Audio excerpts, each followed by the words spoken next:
독자들은 인내심을 잃고 짜증의 표시들을 보여야 마땅함에도 불구하고 이 긴 여담을 끊고 죽음이 귀환을 발표한 운명의 밤 이후로 무슨 일을 했는지 이야기해 달라고 요구를 해야 했음에도 불구하고 그렇게 하지 않았다.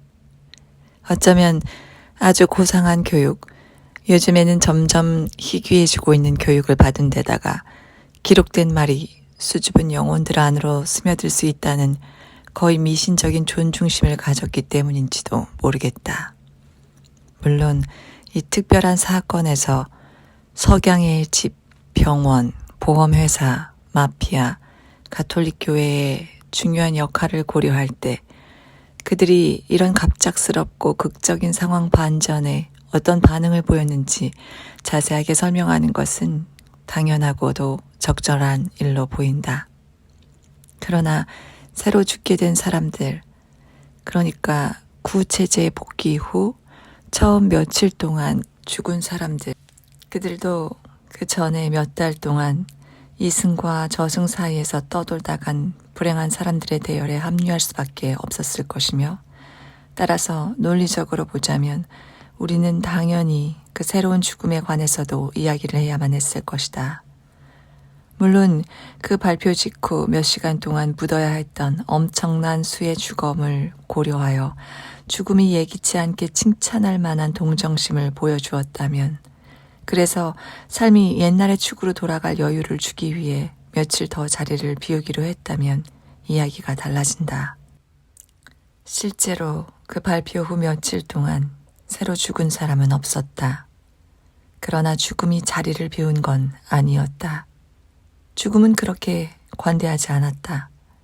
발표 후 일주일간 죽음의 행동 중단, 사실 아무것도 변하지 않았다는 착각을 일으켰던 행동 중단은 단지 죽음과 인간 사이의 관계를 관장하는 새로운 규칙 때문이었다.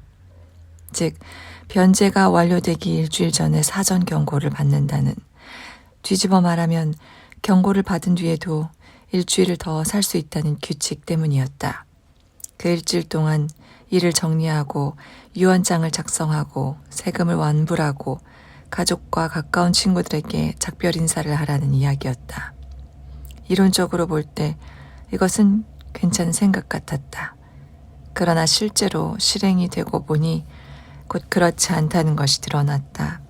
어떤 사람, 아주 건강해서 두통조차 겪어본 적 없는 사람, 낙관주의자, 원칙적으로도 그렇고 또 그럴 만한 분명하고 객관적 이유도 있어서 낙관주의자인 사람 한 명 상상을 해보자.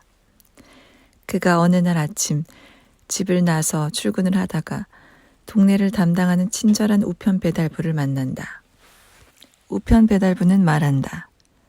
어휴, 만날 수 있어서 다행입니다, 아무기 씨. 편지 온 게 있는데요. 남자는 자주색 봉투를 받아든다. 특별히 관심을 기울이지는 않는다. 보나마나 디렉트 메일 회사에서 보낸 쓰레기일 것이기 때문이다. 다만 봉투에 적힌 그의 이름의 필체가 이상할 뿐이다. 신문에 실린 유명한 사본에 있는 글자체와 똑같다. 그 순간 심장이 놀라 펄쩍 뛴다. 어떤 불가피한 불행을 예감하고 소름이 끼친다. 그러나 편지를 거부하려고 해도 그럴 수가 없다. 그때부터 누가 그의 팔을 살며시 붙들고 층계를 내려갈 때도 바나나 껍질에 미끄러지지 않도록 안내를 해주는 것 같다.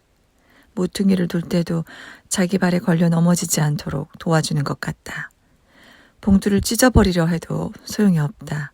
죽음이 보낸 편지는 본디 없앨 수가 없다는 것을 모두가 알고 있다. 아세틸렌 용접 번호로 있는 힘껏 불을 뿜어도 없앨 수가 없다. 편지를 떨어뜨린 척하는 순진한 꾀도 소용없다. 편지가 풀로 붙인 것처럼 손에 붙어 떨어지지 않기 때문이다. 설사 기적이 일어나 그런 불가능한 일이 생긴다 해도 틀림없이 어떤 선량한 시민이 바로 편지를 집어들고 모른 척하고 바쁘게 가려는 사람을 불이 나게 쫓아와 말할 것이다. 이거 떨어뜨리셨네요. 중요한 편지 같은데요. 그러면 그는 서글프게 대답할 수밖에 없을 것이다. 그래요. 중요한 겁니다. 이렇게 수고를 해주셔서 고맙습니다.